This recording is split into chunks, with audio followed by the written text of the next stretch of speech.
Perahu kami dipacu dengan kencang membelah sungai Lais Raya atau Lais Singkil menjadi riak-riak kecil yang berkejar-kejaran.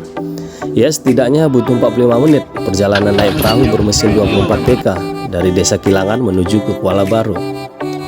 Meski perjalanan cukup panjang dan menantang, namun sepanjang perjalanan mata dan hati ini terpuaskan dengan pemandangan sepanjang sungai yang masih asri dan hijau. Setibanya masuk di Banda Sampit atau alur sempit dalam bahasa pesisir Singkil, sensasinya berubah lebih ekstrim karena jalur ini sangat sempit dan beberapa titik juga ditemukan buaya berjemur di pinggir sungai. Sering juga kami berpapasan dengan para nelayan yang hendak mencari ikan.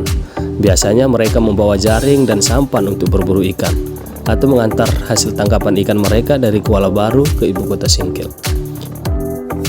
Setibanya di pemukiman, rumah-rumah penduduk yang banyak berdiri di sepanjang sungai Kuala Baru juga menjadi pemandangan tersendiri. Mengunjungi Kuala Baru, kali ini kami bersama teman-teman pengurus Himpunan Pramuwisata Indonesia mengunjungi SMK Pariwisata Kuala Baru untuk mengenalkan HPI dan berbagi cerita tentang potensi wisata di Aceh Singkil, khususnya di Kuala Baru. Ke SMK Kuala Baru kami juga didampingi kepala sekolah, Pak Baihaki namanya, bersama dewan guru lainnya. Sungai Singkil dan Kuala Baru adalah nadi kehidupan, juga sebagai jalan raya yang membentang bagi masyarakat setempat. Sungai ini harus tetap terjaga keasriannya dan jangan dicemari dengan sampah.